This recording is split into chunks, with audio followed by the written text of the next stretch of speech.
बदनीयती है कि ऐसे लोग यहाँ पर हैं। हम जिंदा कौम हैं, इसलिए हमने उनकी माफी को मांगा। ये जिंदा कौम का मामला है, जरा दिल संभाल के।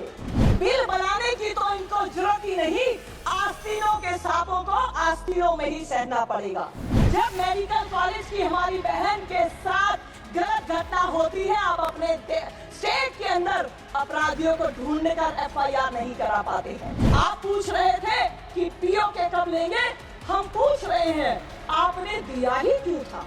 आज ऑपरेशन सिंदूर पर आपने मुझे बोलने का मौका दिया, ये मेरे लिए गौरव के क्षण है। सर्वप्रथम मैं पहलगाम में जिन हमारे परिवार के लोगों के साथ, भाइयों के साथ ये कायराना हरकत की गई, जिनको जान से मारा गया, मैं अपने उन भाइयों को श्रद्धांजलि देते हुए अपनी सेना के शौर्य को सलाम करती हूं। आज सदन में आदरणीय रक्षा मंत्री श्री राजनाथ सिंह जी ने विस्तृत रूप से बताया कि किस तरह से तीनों सेनाओं और इंटेलिजेंस एजेंसी के कोऑर्डिनेशन से हम इस ऑपरेशन को सफलतापूर्वक कर पाए। पहले से तय कर दिया गया था कि आतंकवाद की नर्सरी को नष्ट करेंगे। स्पष्ट रूप से clear identified target, well calculated result. सेना को बहुत बहुत बधाई। वार्निंग देकर किया, अध्यक्ष जी कायराना हरकत नहीं की, वार्निंग देकर किया। और पीएम साहब ने भी कह दिया था कि इस बार जब हम जवाब देंगे तो कल्पना से भी परे होगा। कह दिया गया था हम सीमा भी पार नहीं करेंगे, कब्जा भी नहीं करेंगे। तो क्या 6 और 7 तारीख रात तक पाकिस्तान सो पाया होगा? 22 अप्रैल की कायराना हरकत और 22 मिनट में उसका जवाब दे दिया। देश के अंदर बनी हुई ब्रह्मोस मिसाइल बहुत महत्वपूर्ण रही। आदरणीय रक्षा मंत्री जी ने बताया कि 9 स्थानों पर निशाना, 100 से अधिक आतंकवादी मारे गए। लेकिन साथ में यह भी बताया कि सेना को साक्ष्य जुटाने पड़े। सेना ने वहां से अपना ऑपरेशन पूरा करने के बाद साक्ष्य जुटाए। क्या यह विपक्ष और देश के उन लोगों के लिए सवाल नहीं है कि सेना को पता था कि सवाल पूछे जाएंगे, इसलिए सेना के जवानों को जान पर खेलकर ऑपरेशन के बाद साक्ष्य भी जुटाने पड़ते हैं? ये इस देश की बदनीयती है कि ऐसे लोग यहाँ पर हैं जो सेना के ऊपर सवाल करते हैं। स्पष्ट रूप से बताया गया अध्यक्ष जी की पाकिस्तान के डीजीएमओ ने भारत के डीजीएमओ से बात की, उन्होंने घुटने टेके और तब इस ऑपरेशन को बंद किया गया। और ये पूछते हैं कि आपने ऑपरेशन क्यों बंद किया? अरे ये भारत की संस्कृति है, ये भारत की संस्कृति है। पोरस ने सिकंदर को 18 बार हराया, सिकंदर ने माफी मांगी और पोरस ने उसे माफ कर दिया। और यही हमारी देश की पहचान है। नदी कब अपना रास्ता यूं ही मोड़ती है, नदी कब अपना रास्ता यूं ही मोड़ती है, अपने होने का सबूत और निशान छोड़ती है और मर जाती है, मिट जाती है वो कौम जो अपनी पहचान छोड़ती है। हम जिंदा कौम हैं, हम जिंदा कौम हैं, इसलिए हमने उनकी माफी को मांगा। सवाल उठाते हैं कि नाम ऑपरेशन सिंदूर क्यों रखा, कह रहे हैं कि भावनाओं से खेल रहे हैं। तो अध्यक्ष जी मैं आपके माध्यम से इनका ज्ञान बढ़ाना चाहती हूँ। सिंदूर मात्र एक लाल रंग का एक मिश्रण नहीं है। सिंदूर को अगर हम केमिकल रिएक्शन में देखें तो वो HGS है, जो कि मर्क्यूरिक सल्फाइड है। और मर्क्यूरिक सल्फाइड पारे और सल्फर से बना हुआ मिश्रण है, जो इस बात का संकेत देता है कि सावधानी से इस्तेमाल नहीं किया तो जान चली जाएगी।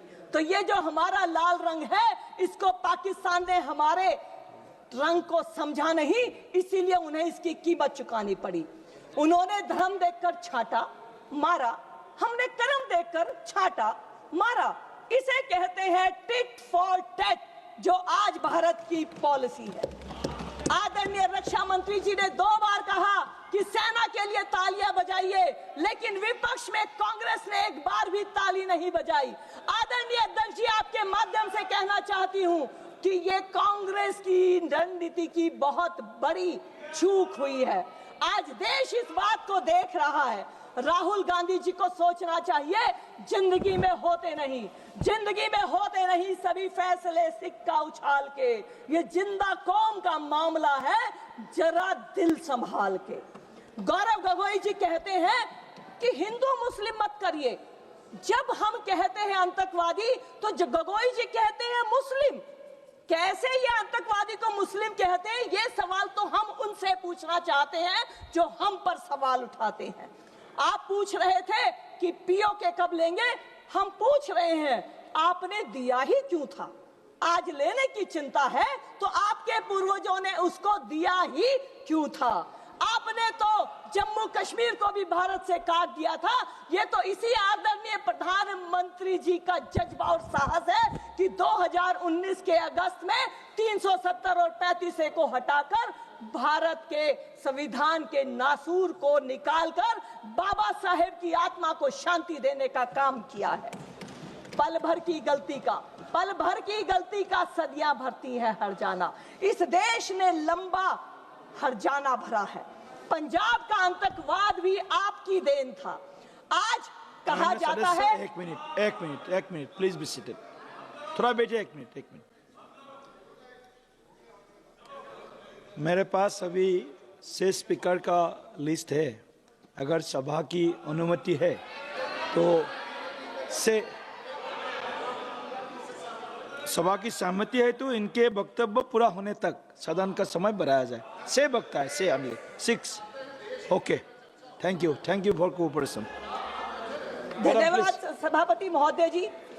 इंटरनेशनल फंडिंग कैसे हुई इसको लेकर सवाल उठाया, लेकिन हमारे आदरणीय विदेश मंत्री जी ने बताया कि किस तरह से इनके बोए हुए कांटों को आज भारतीय जनता पार्टी की नेताओं को काटना पड़ रहा है। राहुल गांधी जी चाइना के एम्बेसडर को बुलाकर उनसे सलाह लेते हैं। आदरणीय सभापति जी, कितने शर्म की बात है। ऐसे ही लोगों के लिए कहा गया है कि सांप को भी अब आदमी कहना ही पड़ेगा। आज के दौर में ये सब सहना ही पड़ेगा। बिल बनाने की तो इनको जरूरत ही नहीं, आस्तीनों के सांपों को आस्तीनों में ही सहना पड़ेगा। कल्याण बनर्जी जी ने कहा कि 99 पर विजयी हो गए। अरे सामने वाले मैदान छोड़कर भाग गए दादा, तो हम क्या करते, अकेले कैसे खेलते? आप 4 लोग बाहर से आने वालों पर सवाल करते हैं। जब मेडिकल कॉलेज की हमारी बहन के साथ गलत घटना होती है, आप अपने स्टेट के अंदर अपराधियों को ढूंढ कर FIR नहीं करा पाते हैं। प्रधानमंत्री जी का धन्यवाद। 2008 के मुंबई ब्लास्ट के मास्टरमाइंड तनुवर राणा को आप भारत लेकर आए। हमने देखा कि किस तरह से टीवी पर अल्लाह से मौत मांग रहे थे आतंकवाद के जन्मदाता। समाप्त कीजिए। मेरा समय मेरी पार्टी की तरफ से है। आदरणीय महोदय जी, मेरे को अपना बात पूरी करनी चाहिए, आपसे निवेदन है। ये मेरी भावना भी है। मैं एक महिला हूँ और जिन महिलाओं के साथ हुआ तो मैं अपनी बात रखना चाहती हूँ। दीपेंद्र हुड्डा जी ने यहाँ पर एक बात रखी कि रक्षा बजट में कटौती हुई है। उन्होंने बताया कि 2018-19 में 2.4% था और 2024 और 25 में ये 1.89% हुआ। पर उन्हें पता नहीं चला कि भारत की इकोनॉमी बढ़ गई है।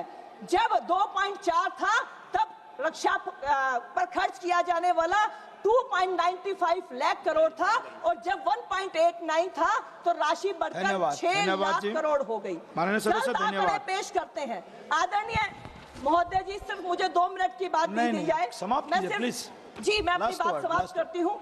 बनते ही PM साहब ने कहा था प्रधानमंत्री के रूप में, ना आंख झुकाकर बात करेंगे ना आंख उठाकर बात करेंगे, हम आंख मिलाकर बात करेंगे। ऑपरेशन सिंदूर ने इस बात को तय किया है। और अब मैं अपनी आखिरी बात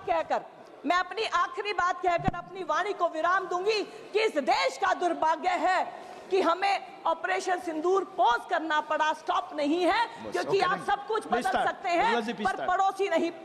सवालों की आंधी है अध्यक्ष जी, सवालों की आंधी है लेकिन इरादों की धार है। ऑपरेशन सिंदूर की चर्चा बहुत खास है। जो भारत माँ की महिमा बढ़ाते हैं वही देश की जनता के